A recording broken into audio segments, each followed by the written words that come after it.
Que vous bénisse.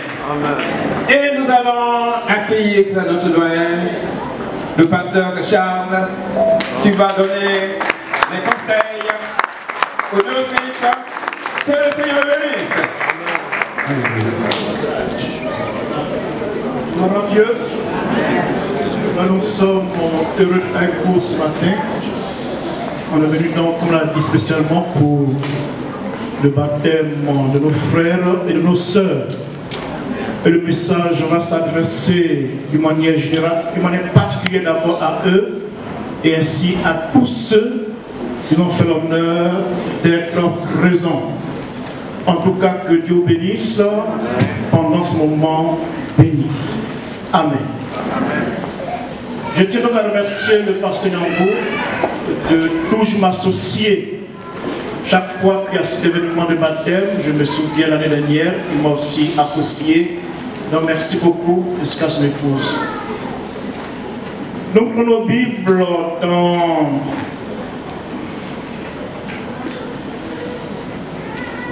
qui peut deviner qui est prophète? Il n'y a pas un prophète ici. Bon, Deutéronome 28, les versets 1 et 2.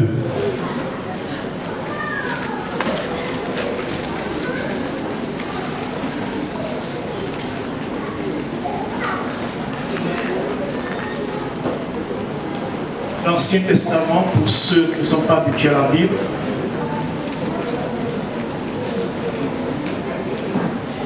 Je lis les deux versets en question.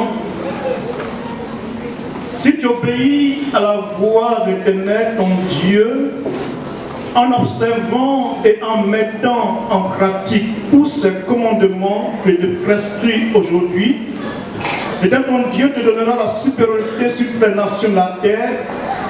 Voici toutes les bénédictions qui se répandront sur toi et qui sont ton partage lorsque tu obéiras à la voix de l'Éternel ton Dieu. Alléluia. Le thème du message est le suivant. Les parler d'obéissance à Dieu. Lorsqu'une personne s'engage à obéir à Dieu, Dieu est celui qui va agir en sa faveur. Ce que Dieu fait pour un homme est conditionné par un seul acte que Dieu attend de l'homme, c'est que l'homme puisse s'engager à obéir à Dieu. Et ceci que voici toutes les bénédictions qui viendront sur toi quand tu obéiras à Dieu. On n'est pas béni au hasard. On n'est pas béni, je peux le dire, gratuitement. On a un prix à payer. Amen. Et ce prix, c'est l'obéissance. Quand on lit la Bible, tous ceux qui étaient bénis l'ont été bénis parce qu'ils ont accepté d'obéir à Dieu. Or, il n'y a pas tellement d'hommes et de femmes qui obéissent à Dieu. Lorsqu'on obéit, Dieu fait sa part et nous sommes vraiment bénis. Et nous voyons que nos frères et sœurs en ce matin s'engagent à obéir à Dieu en se faisant baptiser. Lorsqu'on se dit chrétien, il ne faut pas l'être de la bouche seulement, il faut l'être par les actes que nous posons. Amen. Et le premier acte qu'une personne doit poser, c'est le baptême d'eau, pour montrer au Seigneur que son engagement est très sérieux. Donc rapidement, quelles sont les bénédictions que Dieu promet à tous ceux qui s'engagent à l'obéir?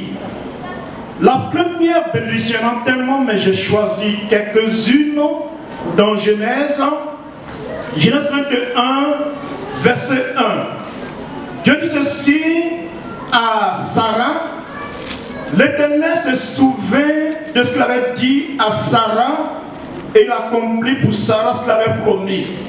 La première bénédiction, c'est que Dieu se souvient de nous. Ce matin, que Dieu puisse se souviens de toi, que Dieu puisse rappeler que tu existes et que tu as besoin d'être béni et d'être secouru. Tu n'es pas un homme, tu n'es pas un homme pour oublier. L'homme peut dire et puis l'homme peut oublier. L'homme peut promettre et ne pas le faire. Mais quand Dieu dit qu'il le fera, le temps peut passer.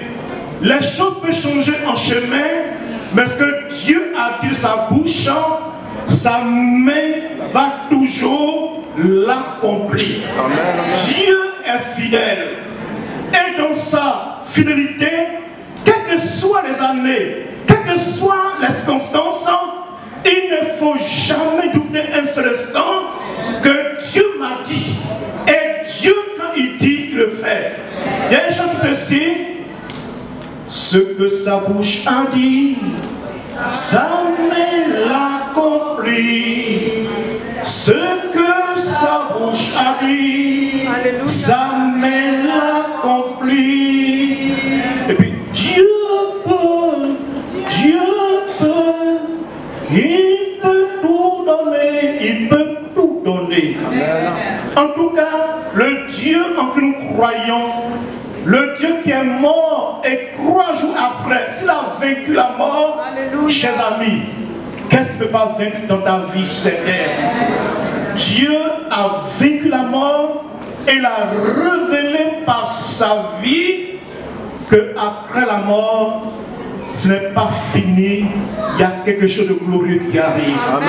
Que Dieu, dans sa grâce, se souvient de toi en ce matin et pour tous les jours.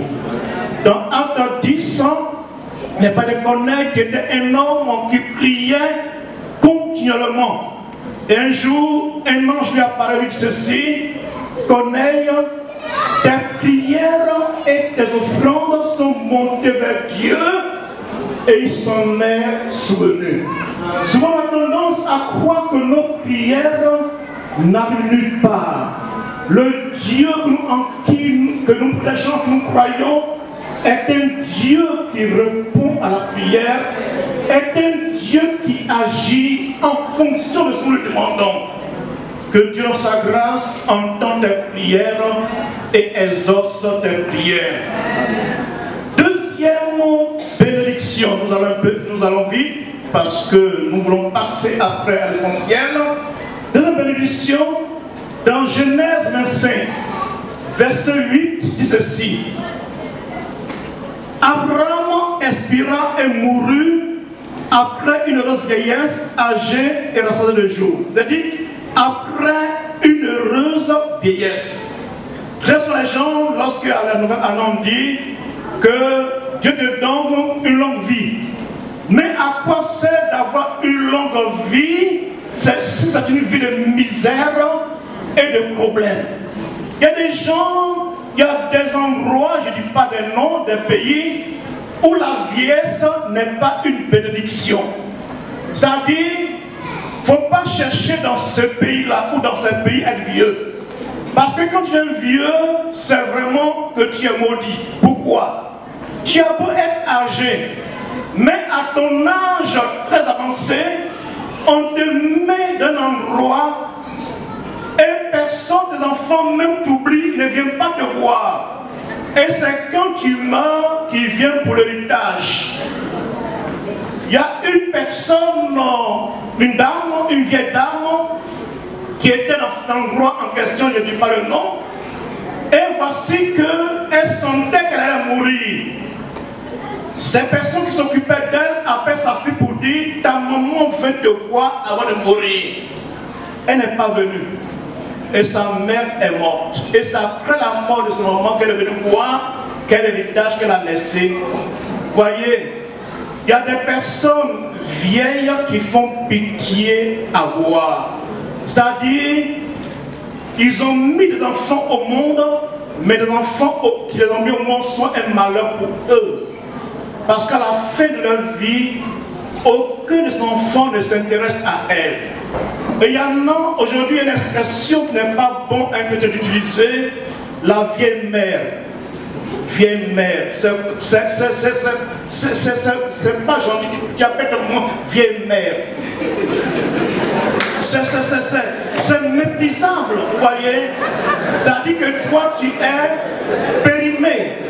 Tu n'es bon à rien. Vous voyez. Donc il y a pour faire que c'est une expression d'affection, mais c'est une insulte. Vieille mère, la vieille mère.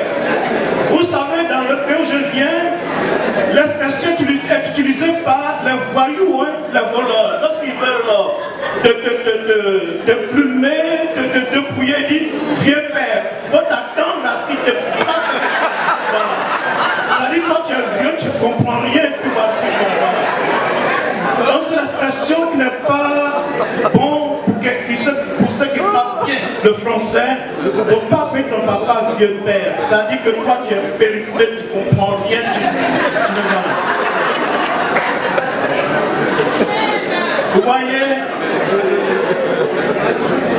l'âge avancé, au contraire, nous dit la Bible, il faut te lever devant les cheveux blancs.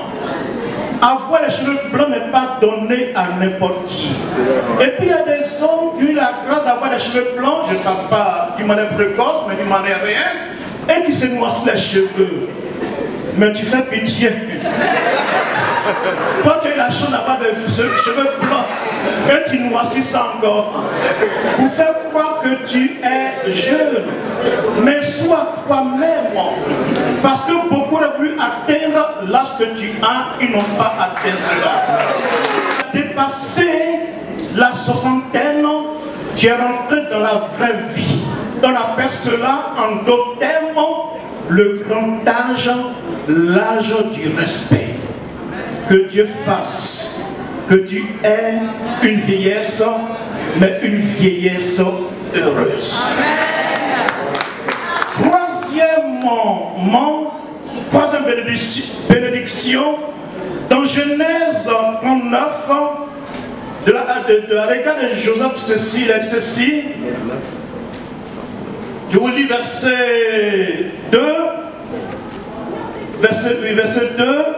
L'Éternel fut avec Joseph et la prospérité l'accompagna. Il dit ceci, et la prospérité l'accompagna. Que Dieu fasse que lorsque tu marches, ça soit la prospérité qui t'accompagne. Il y a des gens, c'est la pauvreté qui les accompagne. Que cette pauvreté dans ta vie soit bannie. Au contraire, quand tu marches, on va derrière toi que tu es prospère. Amen. On n'est pas des mendiants, nous sommes enfants de Dieu. Enfants du roi des rois. Enfants de celui qui est le Créateur. C'est vrai que tu ne sois pas riche, mais tu auras le nécessaire chaque jour. Dieu ne va pas t'oublier. Il y en a qui disent, je suis trop pauvre. Si tu savais que tu avais une richesse en toi. Vous savez, il y a un homme, je crois qu'il y a dans cette moyen ici, qui pensait qu'il était le plus pauvre de la terre. Il a voulu se tuer. Il ne faut pas te tuer, tu as une richesse. Amen. Et voici que, il dit qu'il était trop pauvre, il n'avait que pour toute richesse, excusez-moi l'expression, un slip. C'était toute sa richesse, il n'avait rien d'autre que cela. Et quand il se regarde dans le miroir, il a honte de lui-même. Il est parti pour se pendre, et sur le chemin où il était en train de se pendre, il y avait quelqu'un qui passait, qui n'avait aucun sous-vêtement sur lui, qui était tout nu comme un ver de terre. Et quand il a vu cet homme qui était plus pauvre que lui, il dit, mais comment? Sur la terre, il y a des gens encore qui sont plus pauvres que moi. Il n'a pas mis fin à sa vie. Il a repris l'espérance, il a continué de vivre. Ne crois pas que tu n'as rien, tu as quelque chose. Ce qui est une richesse, la vie qu'on a. La vie est une richesse. Rends gloire à Dieu pour la vie que tu as. Si le matin tu peux te lever, tu peux marcher, tu peux remuer tes mains, tes bras, si ta bouche peut s'ouvrir, dis Seigneur merci. Rien ne vaut que la vie. À quoi sert un homme qui est riche, qui a plein d'argent, qui a de belles voitures, mais qui n'a pas une bonne santé physique? À quoi ça sert-il d'avoir toutes ces choses et d'être n'est même pas capable de manger quelque chose qui ne fait que boire des choses liquides parce que ton estomac ne peut pas supporter à cause d'une maladie? Rends gloire à Dieu de ce que tu sois en bonne santé. La vie que Dieu t'a donnée, rien ne peut la remplacer. Il y a des personnes qui sont riches, qui ont envie d'être comme toi, ce que tu es. Que Dieu permette que la prospérité t'accompagne et que la pauvreté soit vaincue. Que nous parlons de pauvreté vaincue, ça veut dire quoi? Comme le dit Proverbe 30, donne-moi le pain qui m'est nécessaire chaque jour. Que chaque jour, tu aies de quoi à manger, tu aies de quoi à vêtir, c'est l'essentiel. Contemple de cela et Dieu t'ajoutera encore autre chose pour l'avenir. La dernière, il y en a beaucoup de bénédictions, mais j'ai dit, j'ai raccourci. La dernière bénédiction que j'aimerais insister là-dessus, un peu, avant de conclure, dans Genèse 50, les frères de Joseph lui dirent que notre père est mort, mais notre père va mourir, bon, dessus, et bon, il ne faut pas nous rendre le mal qu'on t'a fait. Et Joseph a dit à ses frères, vous avez médité, réfléchi, comment on va me faire du mal, mais Dieu l'a changé en bien. Frères et sœurs baptisés et tous les hommes qui sont là, il ne faut pas être fataliste. Notre vie, ta vie appartient à Dieu. Les gens peuvent te maudire. Les gens peuvent dire des choses négatives sur ta vie, mais ce qui importe, c'est ce que Dieu dit de toi qui est le plus important. Aucune parole de malédiction n'a pas de pouvoir sur celui qui se confie en Dieu. Il n'y a pas de sorcier sur cette terre. Il n'y a pas de puissant mystique qui peut aller contre celui qui a mis sa foi au Dieu vivant et vrai. Que dit Jésus dans la Bible, dans Luc 10, je t'ai donné le pouvoir. Tu as un pouvoir. Tu as une force, une puissance. Il fait conscience de cela.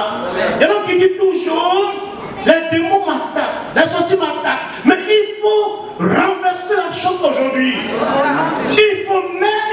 Il faut que ce soit le diable qui dit, le frère m'attaque.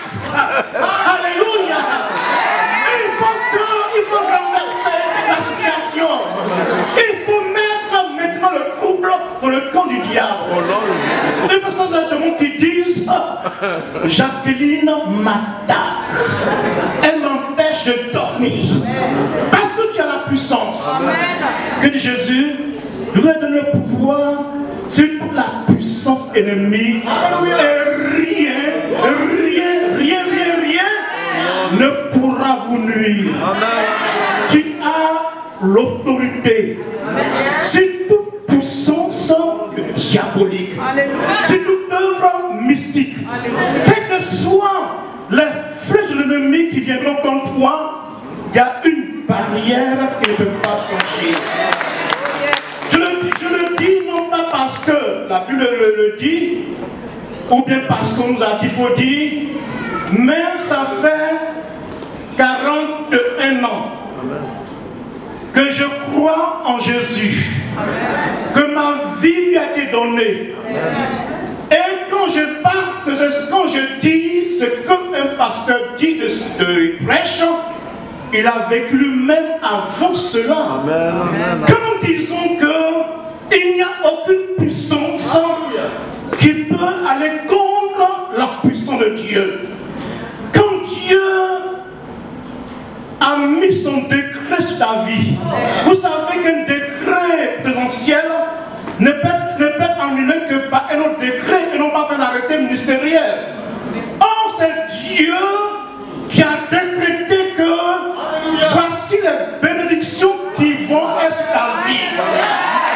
Et que c'est Dieu qui a pris ce décret pour sur ta vie. Mais qui a la puissance? Parce que je suis Dieu, il n'y a personne d'autre. Jésus a pu annoncer que ils vont me faire mourir, mais je vais ressusciter. Les gens ont cru que c'était la blague. Hein? Ils ont même mis des gardes, des soldats même pour garder le tombeau. Mais quelle puissance! Quelle puissance! Christ de revenir à la vie. Mon frère, quelle que soit ta situation, quel que soit ton problème, sache, celui qui a vaincu la mort a la victoire sur ta situation. Vous savez, si ce n'est pas Dieu, c'est pourquoi il y a des gens, il faut prendre Dieu au sérieux. Il y a des gens qui ont des bacs au poids contre accident, contre poison, mais tu perds ton temps. Il n'y a qu'un nom qui peut te protéger. Il n'y a qu'un nom qui peut t'assurer la sécurité. C'est le nom de Jésus. Moi, aujourd'hui j'ai l'âge que j'ai, à chacun de me donner l'âge qu'il veut me donner. Mais j'atteins l'âge où beaucoup soupirent à voir cet âge, mais ils n'ont pas eu son mot avant. C'est vrai. Vous savez, j'ai dépassé l'espérance de vie habituelle. Hein. J'ai atteint l'espérance qu'il faut avoir pour dire que moi aussi j'ai vécu cela. Alors qu'il y a eu un arrêté ministériel des sorciers sur ma vie où ils ont signé que ma mort, je vais mourir en décembre 1910. 72, pardon. Aujourd'hui, Dieu a ajouté à ma vie beaucoup d'années. Je n'ai jamais espéré pendant ce temps où j'étais sous la puissance des sorciers qu'un jour j'allais vivre, j'allais avoir l'âge que j'ai. J'ai toujours pensé que j'allais mourir d'une manière prématurée. Et à quel âge? À l'âge de l'adolescence. Je n'ai même pas 20 ans. Ils ont tout fait. J'ai subi toutes sortes de souffrances terribles. J'étais même au cimetière à minuit pour avoir contact avec la puissance des ténèbres, pensant que par ce moment-là m'en sortir.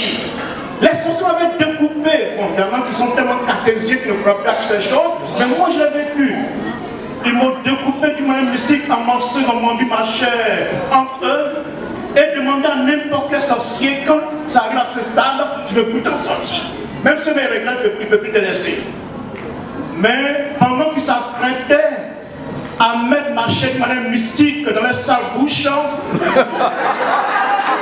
le Saint-Esprit de Dieu, la puissance de Dieu est descendu et il a arraché ma mère. Pour dire que ce jeune homme m'appartient sur mon église partout. Et Dieu a ajouté à ma vie et continue à ajouter en ma vie le nombre d'années qu'il a prévu. Il n'y a aucune puissance, aucune autorité spirituelle qui peut t'empêcher d'atteindre ta destinée. Je termine pour quelques mois encore. Ils ont dit, Joseph a dit à ses frères, vous avez médité de me faire du mal. Hein? Que les gens pensent ce qu'ils veulent de toi. Que les gens fassent des plans pour te détruire. Pour que tu sois renvoyé, pour que tu deviennes misérable. Il y a quelqu'un qui a dit à quelqu'un d'autre, il a dit vraiment, j'ai entendu, je vais tout faire pour te détruire. Mais ta parole contre la parole de Dieu, qu'est-ce qui est puissant? Non! Il y a des gens qui s'effraient par des paroles. Mais il m'a pas dit, mais il m'a pas parlé. Laisse-le parler. Laisse-le dire. Ça lui permettra de voir que le nom qui est en toi, celui que ta bouche confesse, il n'y a aucun aucune parole qui peut détruire ce qu'il a mis sur toi ou dans ton foyer ou dans ta maison. Il n'y a rien du tout. Et alors que dans Genèse 37, les frères de Joseph ont dit à Joseph, on lui ont parlé entre eux pour dire, nous allons le tuer. Et puis on verra que deviendront ses songes. Parce que Dieu a mis dans le cœur de Joseph la fin de songe qui deviendra quelqu'un de grand. Donc il dit comment le tuer, puis on verra que deviendront ses songes. Non. C'est Dieu qui a dit que Joseph doit devenir quelqu'un d'élevé. Ses frères disent il ne va jamais le devenir. Ils ont mis tout ce qui s'est passé. Il a souffert. Il a mis des rêves de gloire, mais c'est resté transformé en cauchemar. Mais le cauchemar, ça dit il faut croire. Ça dit un être humain doit rêver, doit avoir de l'ambition. Il ne faut pas te voir toujours en train d'accompagner les autres sur la terre. Il ne faut pas te voir toujours en train d'attraper ça des gens. Il ne faut pas te voir toujours. Il y a des gens qui sont célibataires, ils sont toujours ceux qui disent, qui sont là, qui disent best man, alors que tu n'es pas marié. Il faut cesser d'être best man, il faut aller prendre toi aussi. Il y en a qui sont toujours en train de servir gâteau. Non, il faut qu'on te serve toi aussi gâteau à manger. Il y en a qui sont des filles d'honneur. Il ne faut pas être fille d'honneur, il faut être femme d'honneur. Il faut que ta situation change, il faut que ton statut puisse changer. Il ne faut pas te plaire dans la petitesse. Il faut te voir autre que ce que tu es. Il faut rêver, mais un rêve propulsé par le Saint-Esprit. Et quel que soit tout ce qui peut se faire, on dit, mais toi tu n'as jamais te marié, toi tu n'as jamais. Mais c'est toi qui le dis, ce n'est pas Dieu qui le dit. Amen. Dans un match, quel que soit le sport, celui qui a le sifflet dans la bouche, c'est la Bible. Tant qu'il n'a pas sifflé, il faut croire que la victoire est encore possible. Ce n'est pas les spectateurs, ce n'est pas comment on l'appelle, les supporters, c'est celui qui a le sifflet. Celui qui a le sifflet sur ta vie, c'est Jésus. Amen. Et tant qu'il n'a pas sifflé, il faut croire que ta victoire est possible.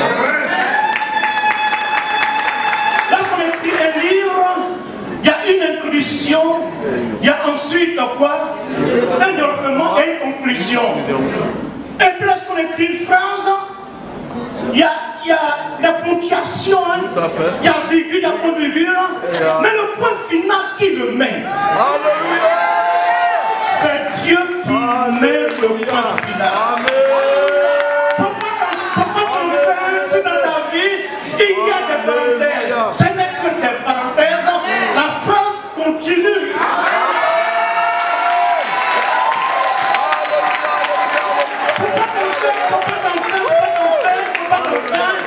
Si dans ta vie il y a des virgules, mais la phrase continue, la phrase virgule. C'est pas ton problème, la phrase continue, c'est une virgule.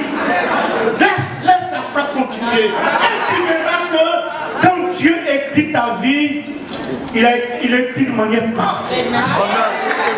Ça peut mal continuer, mais ça finira toujours. De me faire du mal, mais Dieu l'a changé en bien. C'est Dieu qui est au contrôle de ta vie. Ce qui te demande uniquement, obéir ma voix, et moi je fais le reste. Il faut être un fou de Dieu. Fais ce que Dieu te dit de faire, et tu verras. Il a dit ceci à Marc. Ne t'ai-je pas dit que si tu crois, tu verras ma gloire. Crois. Est-ce que tes yeux n'ont jamais vu? Ce que tes yeux n'ont jamais entendu? Tu verras que Dieu, que le choix que tu as fait de croire en Dieu, il n'y a pas de meilleur choix que cela. Que Dieu te bénisse. Et que ses grâces et ses bénédictions se manifeste sur toi comme un fleuve qui descend. Sois béni mon frère, sois béni ma soeur, et que toute malédiction qui a été prononcée sur ta vie, au nom de Jésus, et par l'autorité que m'a donné en tant que son serviteur, j'annule tout cela. J'annule tout arrêté ministériel qui a été fait sur ta vie, sur ton foyer, sur ton avenir, sur tes études. Au nom de Jésus. Parce que c'est ainsi que tout ce que Dieu sur la terre sera dans le ciel. Au nom de Jésus. J'annule. Et je proclame sur ta vie que tu vas aller de l'avant. Je crois que ta vie, que le chef de ta vie sera vaincu, que la défaite sera du passé et que la victoire sera ton avenir pour toujours. Que ton cœur soit de la paix. Marche la tête haute. Ne marche pas la tête baissée. Parce que tu es un prince du Dieu vivant. Tu n'es pas un n'importe qui. Comme le dit un chant vivant que le blues la chante après, tu n'es pas un n'importe qui. Tu es le fils du Dieu vivant et vrai. Tu es la fille du Dieu vivant et vrai. Que Dieu te soutienne. Et que ces paroles dans ta vie s'accomplissent. Et pour toujours. Amen.